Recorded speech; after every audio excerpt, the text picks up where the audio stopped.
Hey, what's going on guys? My name is Orist, welcome back to Daily Downshift. This video was going to be much harsher, but fortunately Chevrolet just lifted the build restrictions and we are quite elated. You can now have the 1LT, the 2LT, or 3LT, and any color you desire. Just a couple of days ago though, you could only choose from 3 colors and you had to opt for the 2LT or the 3LT. That being said, I am still disappointed with a few things. Note that I will not be bashing the actual C8. I've got no issues with the car and I'm really not that crazy. I have taken the higher road here. I'm addressing the shortcomings related to the availability. I think that Americans may not be fully able to appreciate the difficulty we face, but give me a chance and hear me out here. I think the best way to describe it is that Canadians are like the neglected stepchild. And if Chevrolet is trying to extend the longevity of the brand and find a new demographic, in my opinion, they definitely are not doing that. So without wasting any more time, why am I disappointed? Firstly, we've had multiple deposits to try and purchase a C8. And this is at 3 different dealers, all of which have had salespeople and managers telling us that they don't have concrete answers to any of our questions. To be honest, we started this channel because frankly, we knew more. We found out much more from talking to friends who knew the right people and even from the forums. There's no excuse. There's incredibly little communication from the top down. Not to mention some of these salespeople outright lying about certain facts or stretching the truth about production dates. Piece of advice, leave that to the lawyers. But I will give dealers the benefit of the doubt and assume that they really don't have any information because they've just been able to provide us with so little. It's really not their fault at the end of the day, I understand that, but there should be some sort of chain of communication, and I think that's unacceptable from such a successful company. Second, there was no way for us to see the car anywhere near where we reside, and if you've been watching the channel, you know that we're from Toronto, Canada. This isn't some sort of tiny remote city. Maybe Canadians don't buy as much volume as much as our American neighbors, but we're still a decent sized market that is probably growing. That being said, we had to drive 2.5 hours crossing the border to see the car in Victor, New York.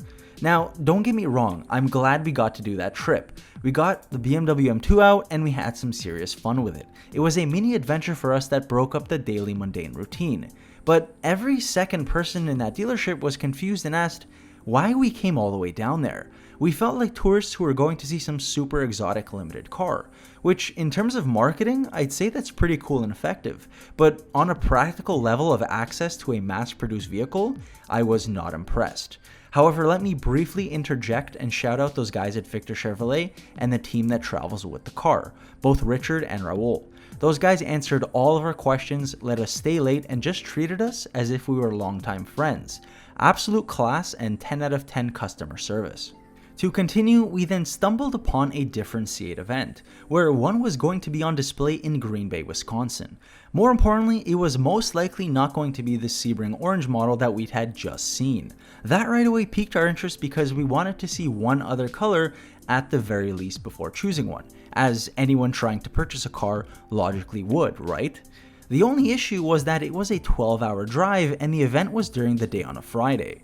So what did we do? I took a full day off work, we prepared and then drove all the way down to Green Bay, almost getting a speeding ticket in the process.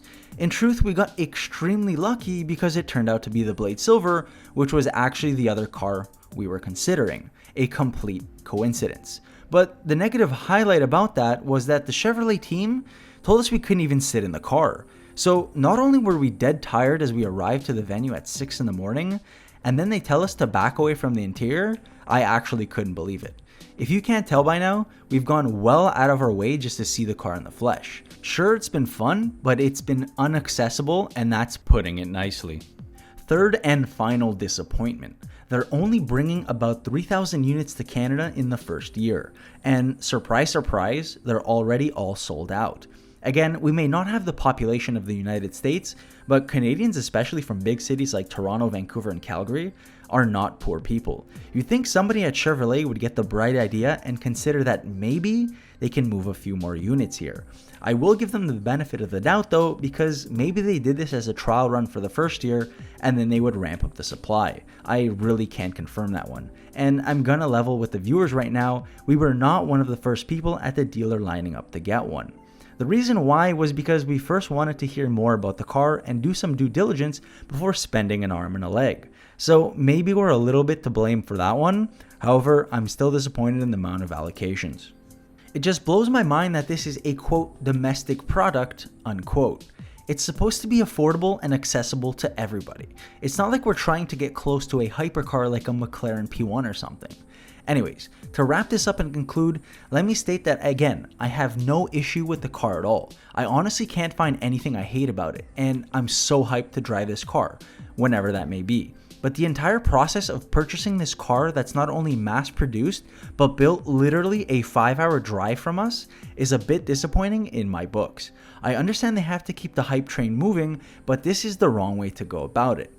Again, I understand it's a completely redesigned car. It's a mid-engine. There's an entire retooling process that takes place after the C7. They had to add new shifts in the Bowling Green factory, and of course the strike that put a massive hamper on everything. Believe me, I get it. My proposition for Chevrolet is that they just send a C8 to our house, we'll drive it around and do your marketing for free. What a great deal for them, right? Anyways, guys, that's my rant. These are the things Canadians have been dealing with, just so you know. Let me know about your experience though, whether you're in Canada or the United States. I think it would be even more interesting to hear about the perspectives of somebody from Asia or Europe and how they're going about trying to obtain one, because I can't imagine that that would be easy. So as always, thank you so much for hearing me out. Please like, comment, and subscribe if you'd like to see more daily downshift content. Drive safe, everyone.